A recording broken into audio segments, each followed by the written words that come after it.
For centuries, we've fantasized about alien life on other planets. And because life as we know it needs water, we imagined seas on the moon, rivers on Mars, and lakes beneath Europa's icy surface. So far, we've discovered only dust, except on this watery blue marble, where inner space hides creatures as weird as anything extraterrestrial. There are oceans of oddballs, with strange shapes, strange rituals, and strange bedfellows. Right here, in Earth's own alien abyss.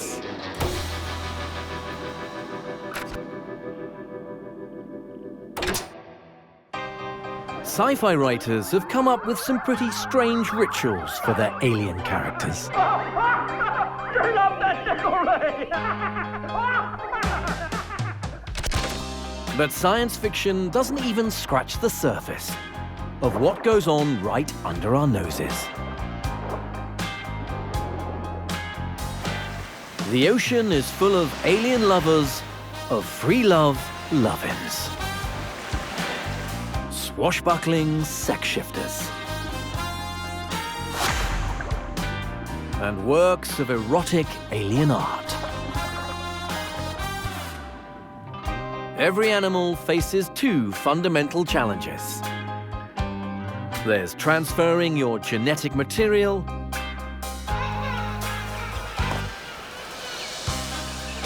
and making sure some of your offspring survive to carry on your own peculiar genes. As long as you meet those simple criteria, anything goes. And there's some pretty strange ways to get your DNA into the next generation. Let's start with the Big Bang.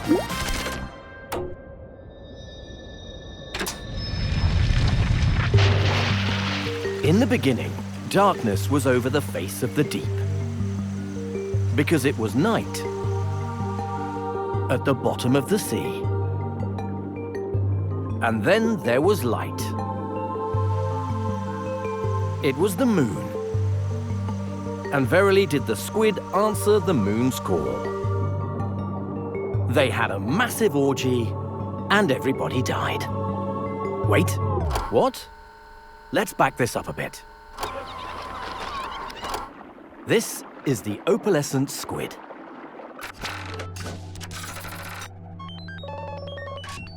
It lives along North America's Pacific coast, over the continental shelf. It's an unremarkable squid in most respects. Medium-sized, short-lived. Seriously, 6 to 9 months of feeding on krill, and that's it. But at least it ends with a bang. That really is the scientific term. Big Bang mating. And so here we are, one moonlit night, half a year or so after these guys hatched.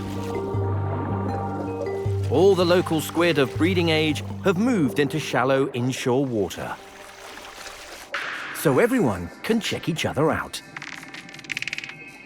Then the pairing up begins. Males take willing females in a tender embrace. They've prepared for this moment by storing up packets of sperm, called spermatophores, under their mantles. That's the part that looks like a long, pointy hat. Mating is as simple as handing one of these packets over and hanging on. Most males use the guard strategy. They try to hold on to their partner to the bitter end. Their plan is to make sure she doesn't mate with anyone else. This is, after all, their one shot at staying in the gene pool. The guards flash angry red at any males that try to muscle in. And plenty do. Sneaky little guys called sneakers. Their game plan is to sneak up on as many females as possible and sneakily sneak their sperm under her mantle, even if she's already attached.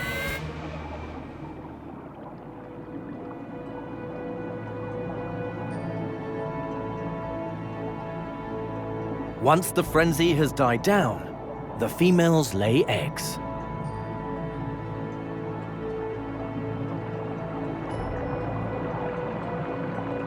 These they attach to the sandy bottom with a sticky cement.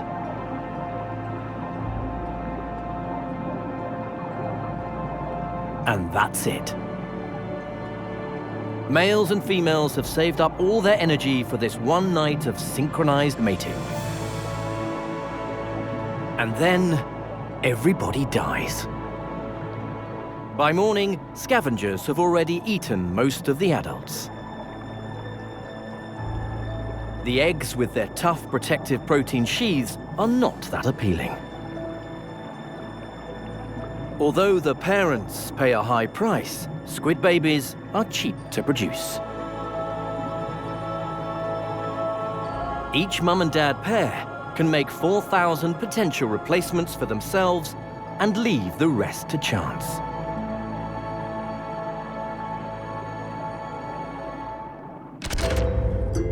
Octopuses, close relatives of squid, are easily the most alien creatures in the ocean. So of course, they do once-in-a-lifetime mating their own peculiar way. They do it slowly. In preparation, males and females begin digesting their own muscle tissue to make sperm and eggs. There is one problem, though. Mating requires meeting. And if there's one thing an octopus hates, it's another octopus.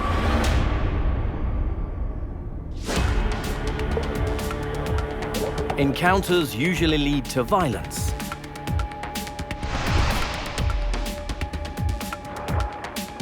Sometimes even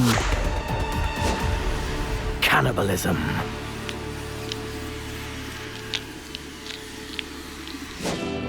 Hence, this male day octopus approaches a female with care. He has one thing going for him, though. Because they don't meet many of their own kind, the female is not fussy. He'll do. Not that she's going to stop hunting fish just because some guy puts his hectocotylus inside her. He doesn't mind. He's literally thinking with his reproductive organ. His hectocotylus is one of his arms adapted for sperm delivery. And, like all his arms, it has its own brain cells. Being able to keep his reproductive partner at arm's length is quite handy for an octodad. Because, you know, cannibalism. But inseminating is a delicate operation. A male must snake his hectocotylus into his partner's siphon. That's the tube she also uses for breathing and jet propulsion.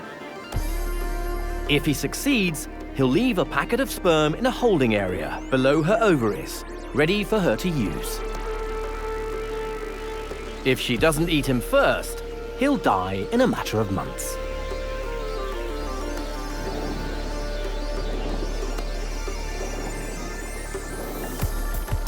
A female octopus may keep her packet of sperm tucked away for several weeks before she's ready to use it. When she does, she signs her own death warrant.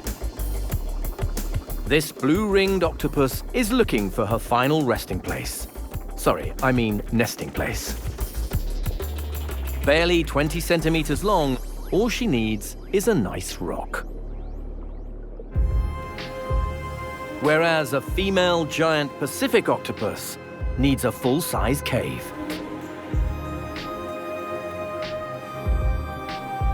She strings her eggs up from the ceiling, tens of thousands of them.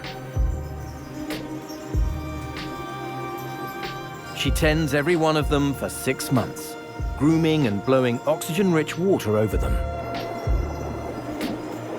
She doesn't eat, food scraps could attract predators or be a source of infection. Her final, most alien act is to starve herself to death for her children. With her last remaining strength, she blows the hatching eggs out into the water. Despite all her care, only 1 in 100 of these newborn orphans will survive. The rest are insurance. Taken to extremes, this strategy of making a lot of extra babies is something of a dark art. It's called predator swamping. A brutally practical way to win at reproduction.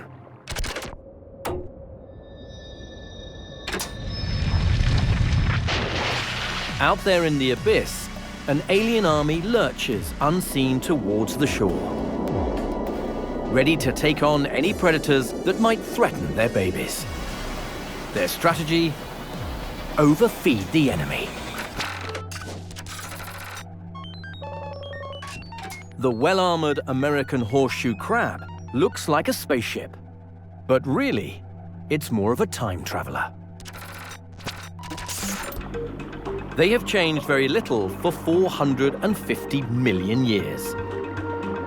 They're not crabs or even crustaceans, but relatives of now extinct sea scorpions. Their tail has no sting. It helps the crabs right themselves if they tip over on their long spawning journey.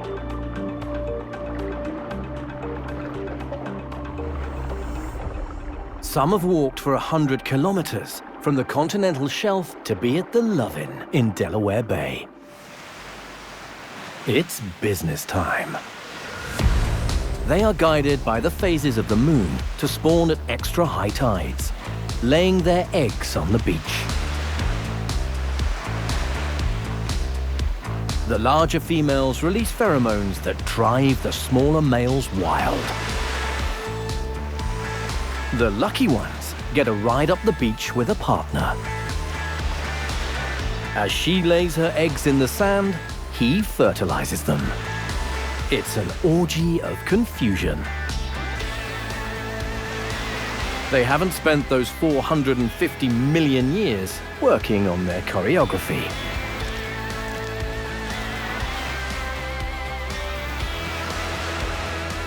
Lesser males trail behind, scattering sperm as they go. On the beach, the fertilized eggs are safe from marine predators. Unfortunately, they're easy pickings for land predators.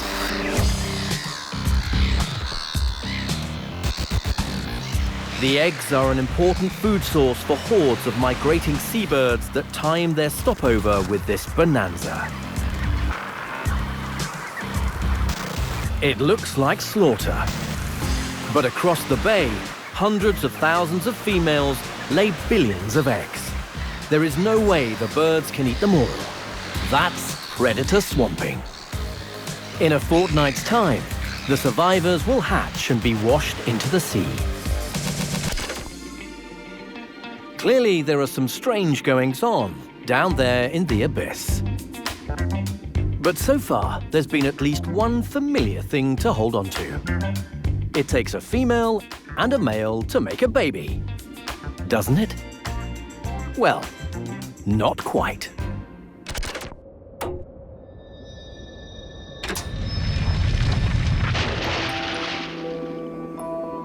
Coral reefs are fascinating, colorful places full of fascinating, colorful creatures. Some of the parents here look like they come from outer space, all bulging eyes and weird appendages. But strangeness is in the eye of the beholder. Take the traditional division of male and female genders. Those fall apart on the reef, where gender can flow as freely as the currents. Ribbon eels, for instance, are small morays with colorful bodies and even more colorful sex lives. Like other morays, they spend much of their time in burrows, picking off passing fish. The males are blue, the females yellow. Nothing weird about that, except that they are all born as males and black. Within a few years, juvenile males turn blue, signaling they're ready to mate. But who with, if they're all born male? Older versions of themselves is who. When they reach about a meter in length, the males turn yellow and female. Ribbon eels are sequential hermaphrodites. First one gender, then the other. There are also fish that swing the other way. Parrotfish, for example. They start life as females and only become colourful males when they reach a certain size. Some gobies can change sex repeatedly in either direction. They can go from producing eggs to producing sperm in a matter of days, depending on what the local population needs. Cleaner shrimp start life as males and grow up to become monogamous hermaphrodites. Cute couple. And the sorority of soft, squishy sea slugs, otherwise known as nudibranchs, is also a fraternity. Nudies are simultaneous hermaphrodites. They maintain a full set of male and female reproductive organs all their lives. There are over 3,000 species of nudibranch, so you know they're onto a good thing. They're a Mardi Gras of dazzling colors and dazzling abilities. This one has a detachable penis coiled up inside its body. Every time it mates, it sheds the end of its penis like a lizard sheds its tail. For all their abilities, nudies still need to meet another of their kind.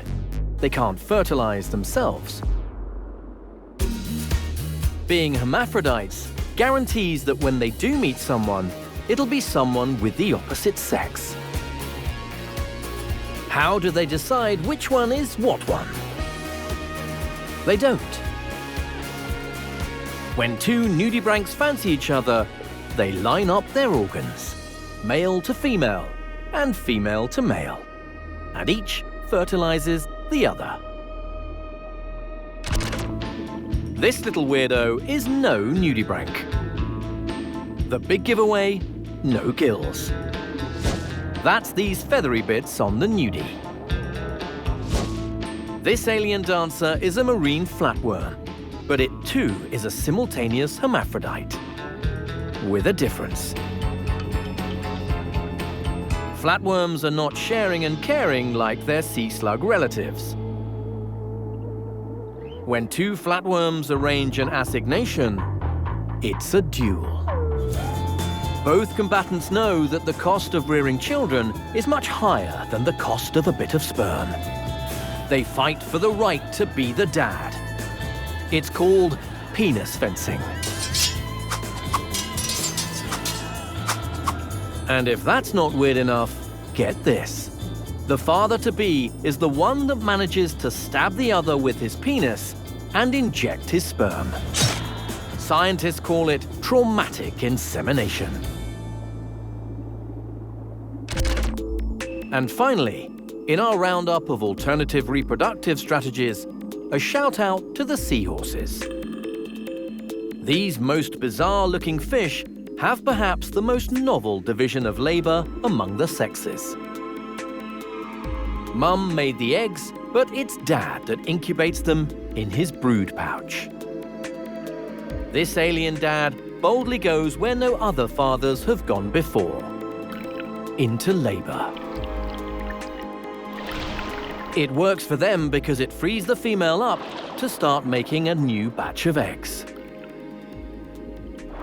But even more traditional creatures can have some seriously strange ways to spawn the next generation.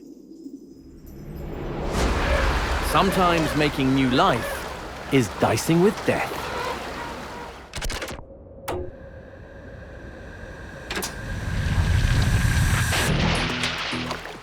Penguins may be familiar, but they're aliens twice over. Birds so fully adapted to their life aquatic that, on land, they're like fish out of water. And yet, that terrestrial environment is where they go to raise their young.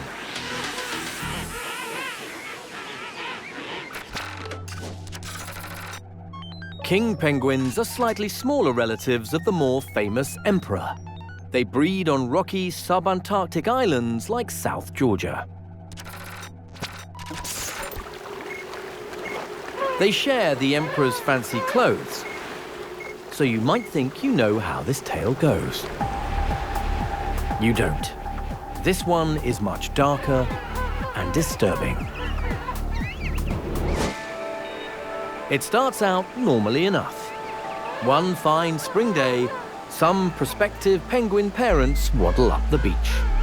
Before they start courting, they molt. Got to look your best. Fresh feathers are ready at the start of summer when their food is most plentiful. It's a great time for highly energetic activities like courting, mating, and taking it in turns to incubate the egg. It gets really busy when the thing hatches. The little darlings are insatiable.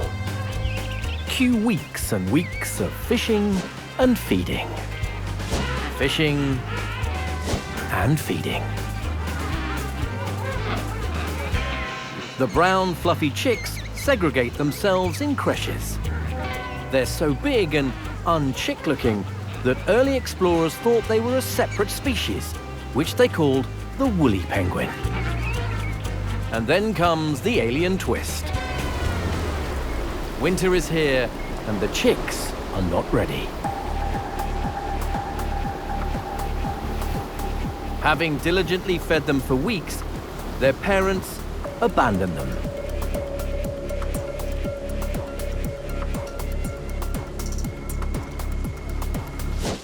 The chicks must fast through the winter.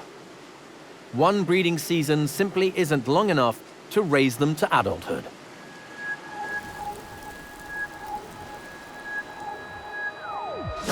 Come the following spring, Mum and Dad return to find the survivors and fatten them up again. Still alive, Junior? Wake up!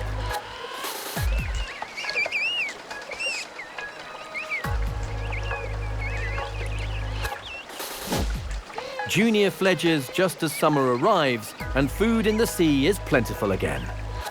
That's good. By now, it's too late in the season for Mum and Dad to start a new family with any hope of success. But they do it anyway.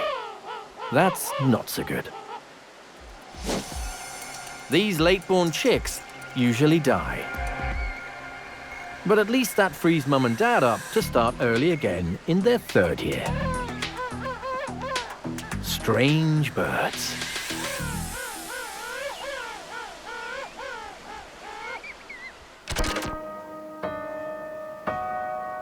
If birds can swim, then why shouldn't fish fly?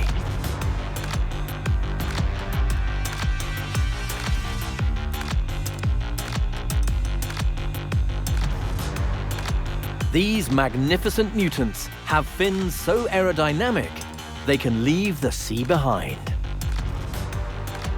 In the right conditions, they can fly for hundreds of meters.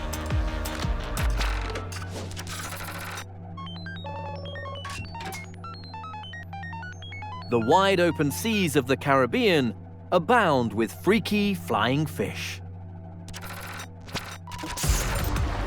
The sea and the airspace above. Flying is a great way to escape marine predators. There's no telling where they'll touch down.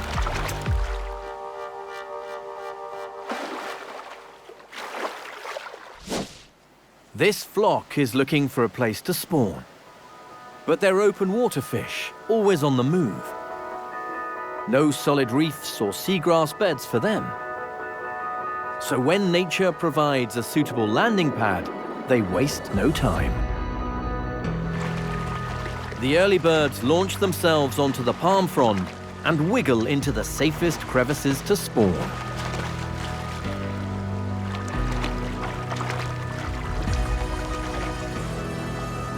Below the waves, more flying fish respond, working themselves up into a lather of eggs and sperm. Within minutes, hundreds of fish cover the floating island. The drive to find a safe place for their eggs is so strong, some become entombed in their own spawn. The survivors leave the next generation to drift with the currents and hatch who knows where. It's time to fly. Straddling two worlds is never easy. You'll always be part alien in both. Sea turtles are land animals that returned to the sea millions of years ago. They must surface to breathe. That's turned their mating ritual into a dance with death. This receptive female has a male hanging off her back. Scrap that. She has a whole bunch of males trying to get on her back. The first guy won't let go, hoping to prevent any other males mating with her. Pretty soon, an all-out brawl erupts.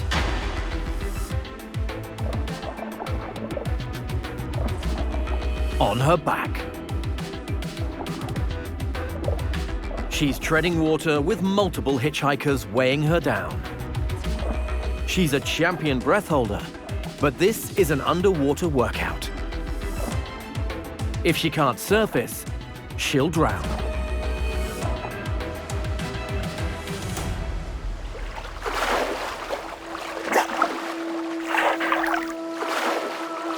Such testosterone tournaments are not uncommon in the animal world. But there are other ways to win a partner over. How about making a bit of a song and dance?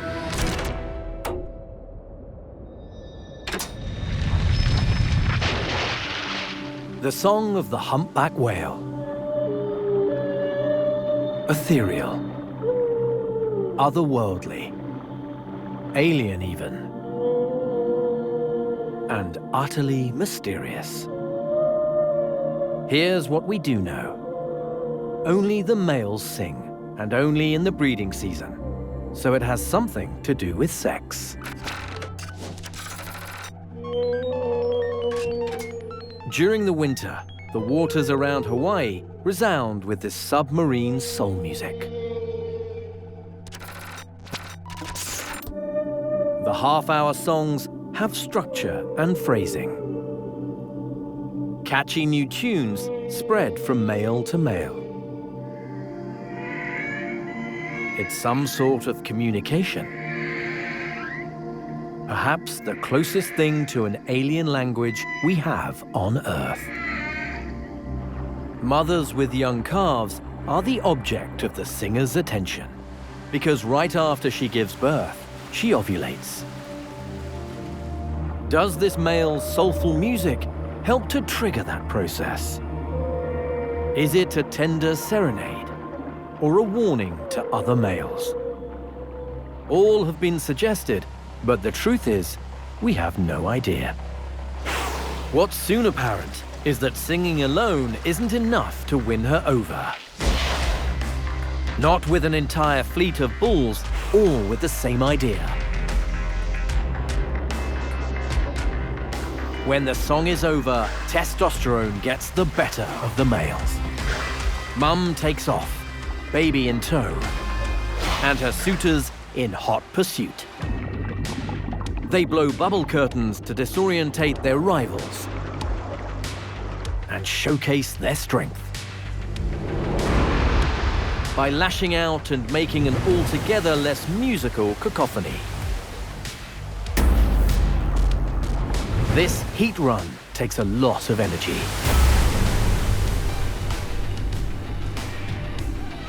The biggest males with the biggest energy reserves have the advantage. And presumably the best chance to mate, if she accepts him. We can't be sure of that, because no one has ever seen humpbacks make the beast with 2 humps. If you don't have the chops for a song, try a visual serenade. No one knows how to turn on the color like the flamboyant cuttlefish. An intelligent life form that likes to flaunt it when it flirts.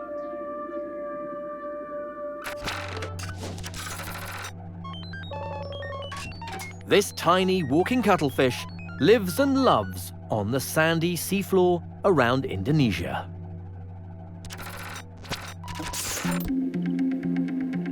It's one of only 3 known toxic cephalopods. So people have assumed that its famous flamboyance is some sort of warning signal. But recently, scientists have discovered that the flamboyant cuttlefish's natural state is actually rather drab. They're usually so well camouflaged, scientists don't notice them. Perfect for a daytime hunter. They only turn on their spectacular display for 2 reasons. One is to tell a camera operator to back off. The other is when they want some. The much smaller male has a visual vocabulary of seduction. The female usually stays drab and utterly ignores him.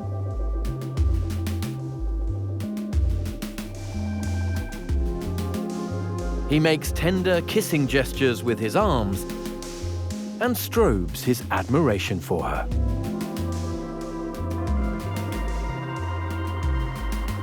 And then, is this the moment she turns into an alien monster and devours him? No. This terrifying gesture is her way of telling him he's been accepted. He gallantly responds by depositing a packet of sperm near her mouth for her to use at will.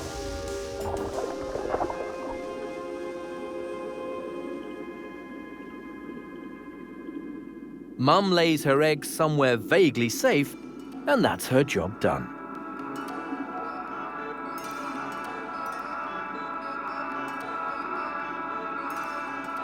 Her hatchlings are perfect miniatures.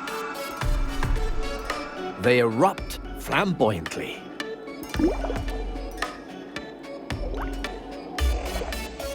But soon settle down into cryptic colors.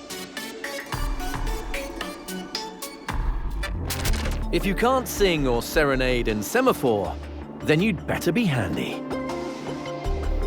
You're going to have to build a love nest.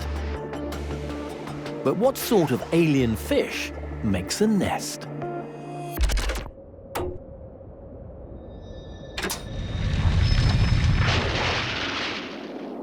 The sea, with its shifting waves and currents, is a difficult place to construct a monument to love. Very few fish can truly be called builders. It's an altogether alien thing to do down here. The fact that the Garibaldi tries it at all in California's swirling kelp forests makes him a very strange fish indeed. His nest is the dark patch on this rock. Don't laugh. He's carefully constructed it by trimming a patch of red algae to the right length and eating away everything else. To be fair, the females don't seem that impressed either. What they're really looking for is a nest that already has eggs in it. After all, that must mean other females thought he was worthy. So how does a guy attract that all-important first female to his empty nest? He's gonna have to dance. Once he convinces one female, the rest will follow.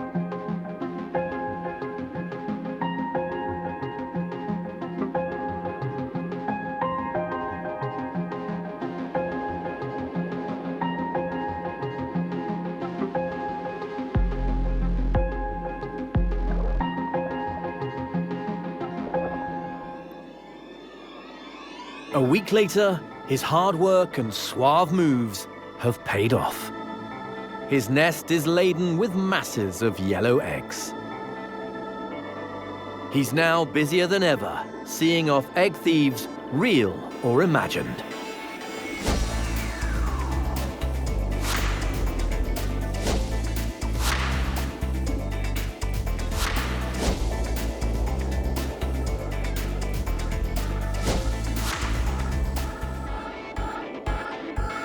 In a bizarre twist, Dad can be the worst egg thief of all. The females like to lay their eggs next to fresh ones. So Papa Garibaldi eats some of the older ones, gambling that they'll be replaced by even more fresh eggs.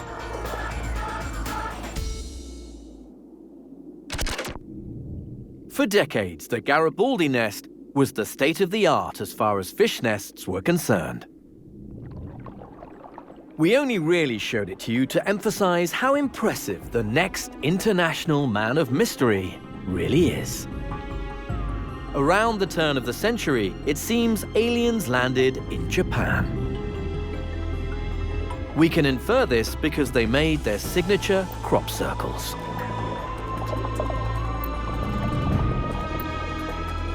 Curiously, they only invaded this one shallow bay off Amami Island. Question was, who or what was making the circles? Was it an octopus's garden? The lair of an evil supervillain? The work of a school of merry pranksters? Or a bizarre natural phenomenon? After 10 years of searching, the culprit turned out to be, drumroll please, E. None of the above. It was a nondescript 12-centimeter-long fish no one had ever heard of before. Not an actual extraterrestrial, but new and very alien to science. Take a bow. White-spotted pufferfish from Amami Island off southern Japan.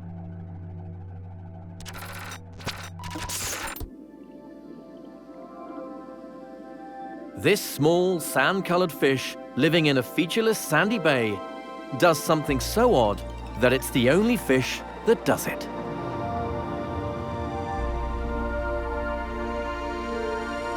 Art.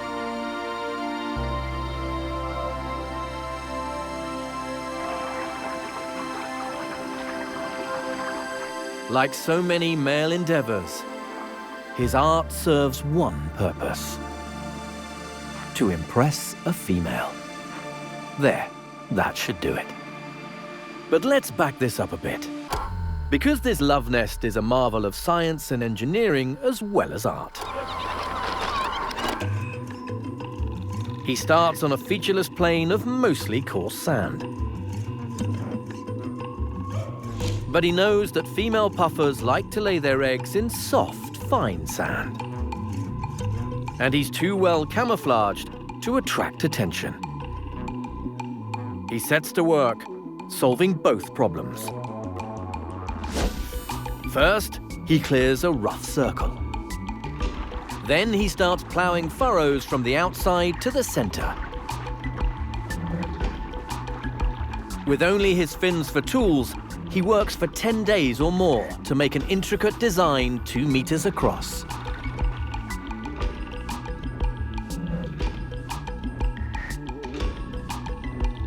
His geometric precision can only be described as out of this world.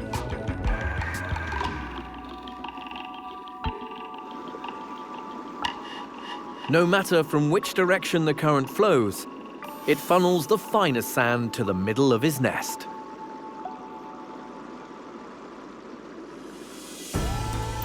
There, his piece de résistance. Now for those finishing touches. And just try resistancing that, ladies. His masterwork quickly gets noticed. He stirs up the fine sand to show it off.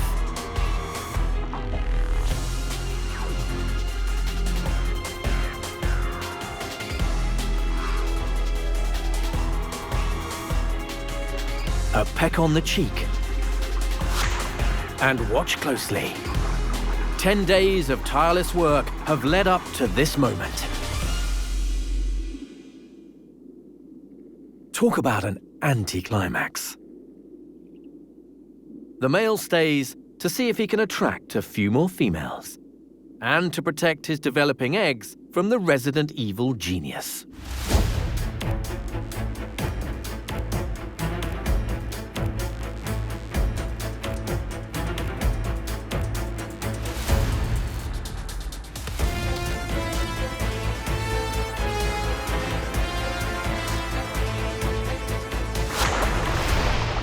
But the male no longer maintains his nest.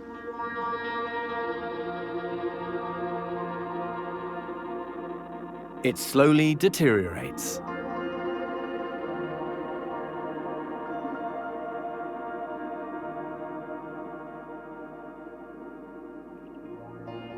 When his eggs hatch in a few weeks' time, he'll start a completely new work of art.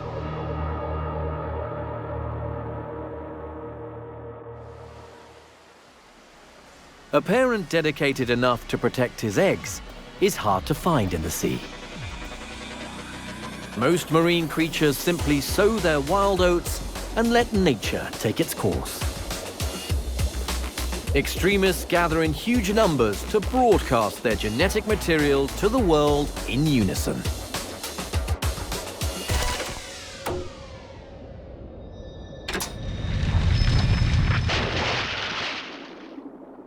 In the alien abyss, broadcast spawning is the rule rather than the exception. Even the coral itself does it. What is broadcast spawning? All the males and females release eggs and sperm into the water at exactly the same time.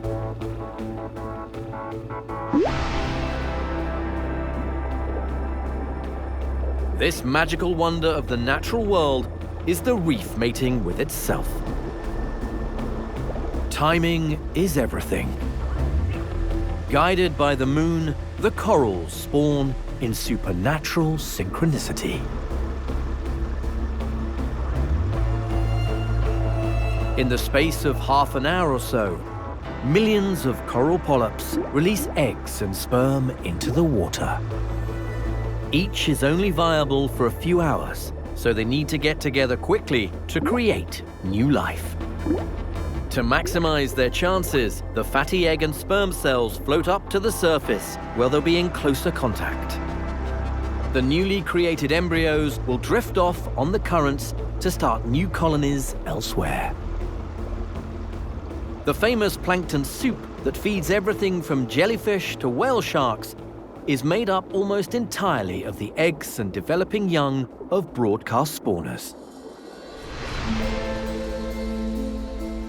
A tidal channel in one coral atoll attracts one of the world's largest spawning aggregations. No, not the sharks. They're here to watch the show, watch and snack. 700 or more grey reef sharks, collectively known as the Wall of Sharks. More apex predators than could possibly survive in such a small area if it wasn't for one thing. A progression of different fish species come here to broadcast spawn over the winter months. The most spectacular show is the one put on by the camouflage grouper.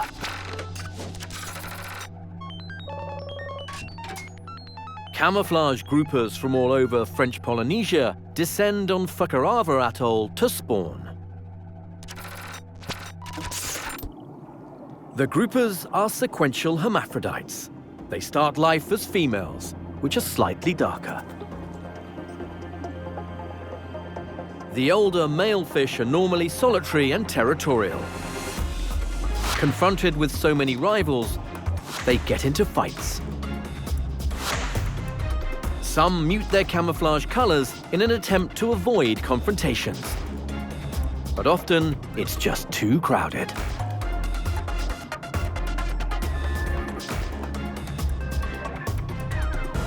Because groupers come from far and wide, they not only maximize their chances of success, they also minimize inbreeding.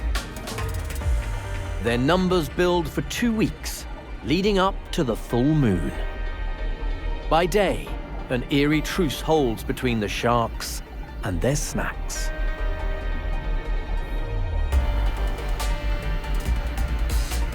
The sharks are nocturnal predators.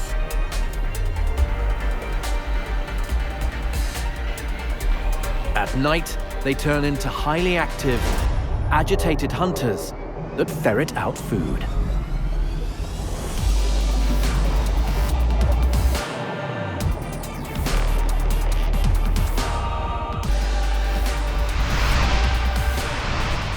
Thanks to the massive aggregations of spawning fish, hundreds of sharks rarely need to leave the area.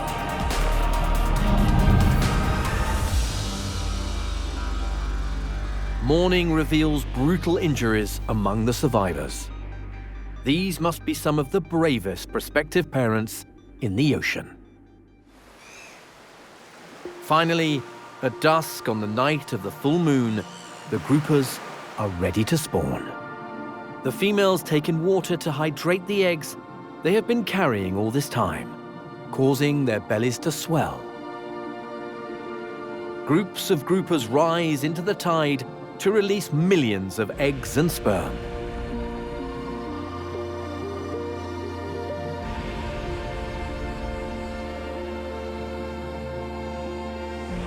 While still dodging the sharks.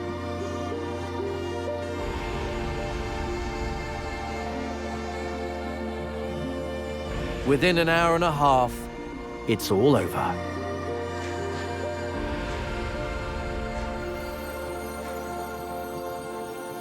The extra-high full moon tide sweeps the fertilized embryos out to sea to join the plankton soup. Groupers spawn conventionally for fish, just on an alien scale. But what about the secondary players in this tale? The sharks. As it turns out, they're the real weirdos when it comes to mating.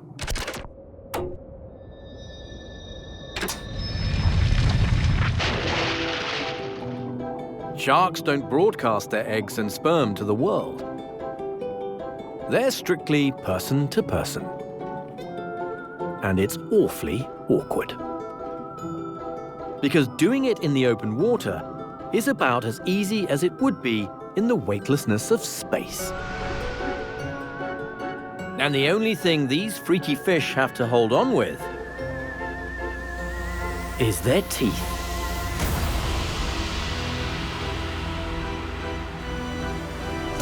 Which makes it almost impossible for him to pump air over his gills.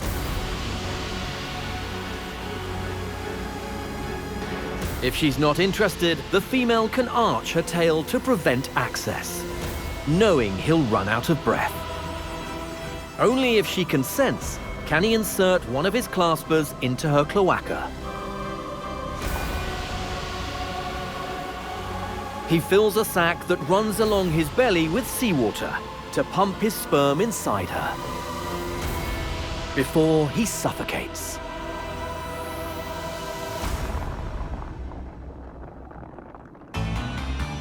Whether it's alien crop circles, otherworldly orgies, or synchronized spawning, the most bizarre rituals in the ocean are usually about finding a mate and passing on your genes. But you have to wonder, who are the real aliens down here? The creatures going about their business, or the ones in spacesuits recording what goes on down in the alien abyss?